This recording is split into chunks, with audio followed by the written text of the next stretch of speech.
Hey, this is Victor, and welcome to Vic's Guitars and Handlebars. This is going to be the first video in the series that I'm going to call New String Day, which I restring some of my guitars and talk about them a little bit. I'm going to get started with the best one that I have. She's been with me for a long time. This is my 1982 BC Rich Warlock II, USA hand-built. Let's dive in. So a little bit about these guitars. They were built by BC Rich starting in 1982 as far as I know. This one has been dated by the factory about 20 years ago. They told me this was built in 1982. Serial numbers are hard to track. Their intention was to start with the first two digits would mean the year, and then they just got a little bit ahead. So they were building more guitars than they thought they would, so they got ahead on the years. So this serial number starts with 86. So because they got a little bit ahead, this guitar was built way before 1986. Like I said, the factory tells me that this was built in 82. They were also in the 83 catalog, and some people say that they got ahead by 2 years, so that would date this, as far as the serial number is concerned, could be in 1984. So it's hard to tell with these older guitars. So it's a possibility they were built for 3 years. There's people that say they were only built in 1982. So you never know. So originally these came with a brass Strat non-locking tremolo bridge and a DiMarzio super distortion pickup in it. Of course, neck through body construction, upside down, 6 on the side, BC Rich. Headstock, maybe one of the first applications of that style headstock on this guitar. One ply white binding around the body only, mother of pearl dot inlays with a mother of pearl R on the headstock. As BC Riches are known for having lots of buttons and switches and dials and knobs. This one, being a one pickup guitar, features 3 knobs and a switch.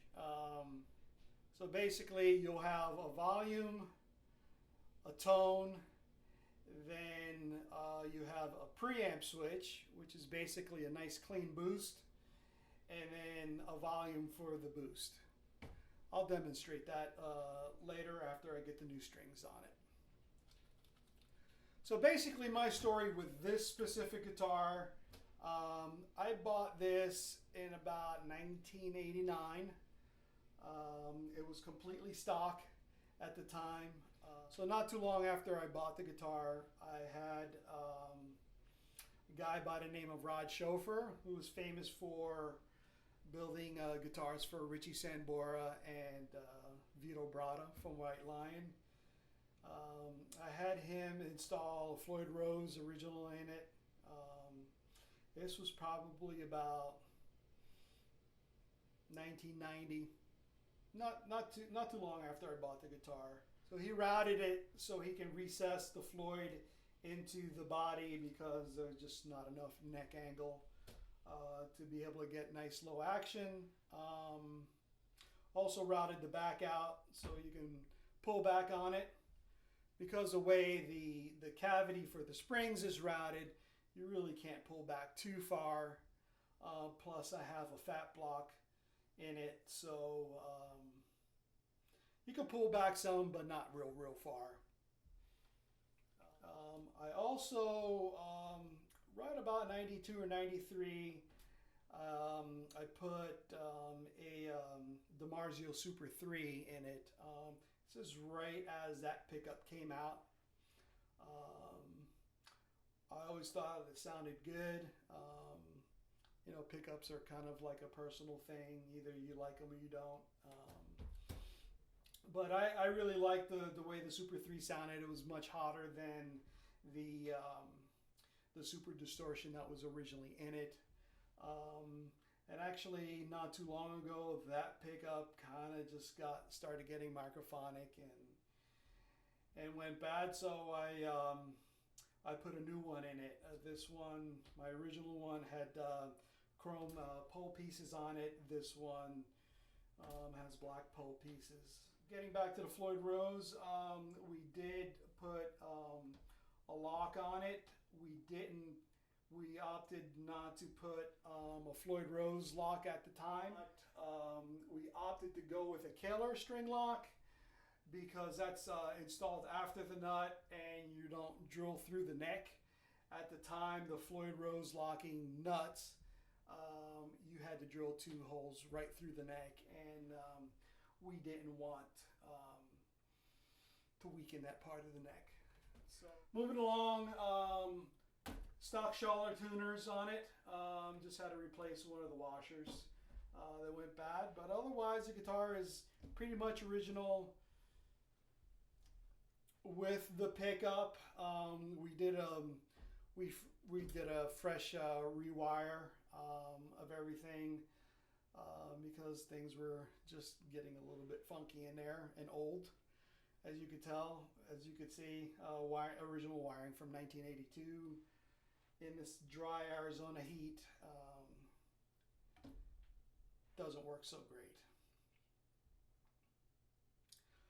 So let's start restringing.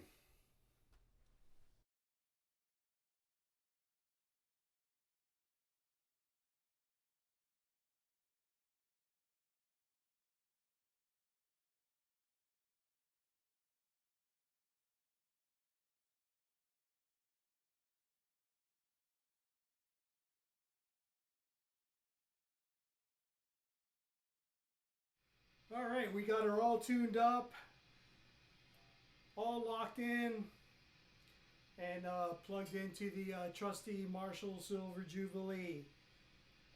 So I'm just going to sample how it sounds a little bit. I'm not going to torture you too much with my playing. So I'm just going to hit some basic chords.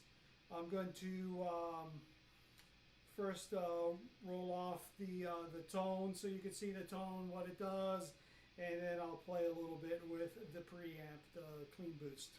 All right.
Clean Boots does a nice job of giving it a little bit more sustain, getting some overtones.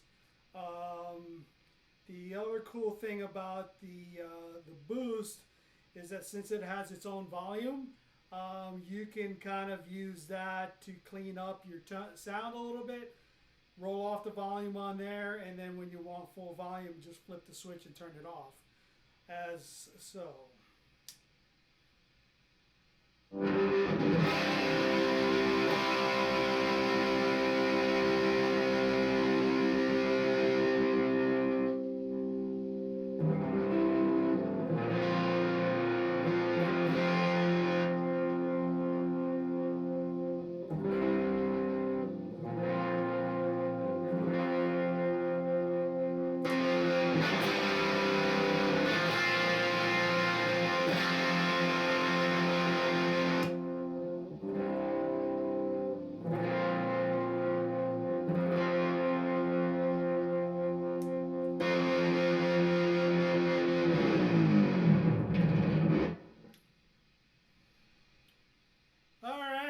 this has been my 82 BC Rich Warlock II, USA handmade neck through body with the hallowed big R on the headstock.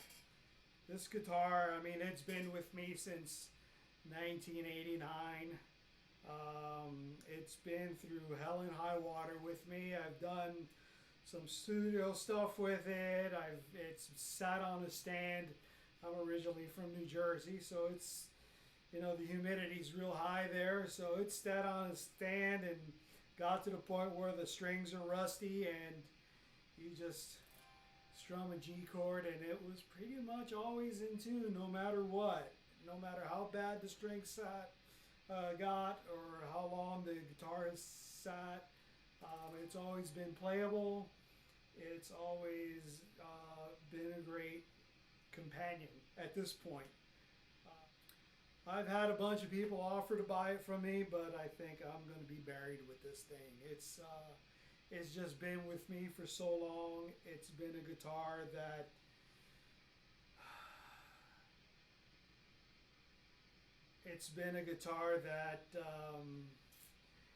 I mean, it was a dream guitar at that point, and you know, I'm still living the dream right now.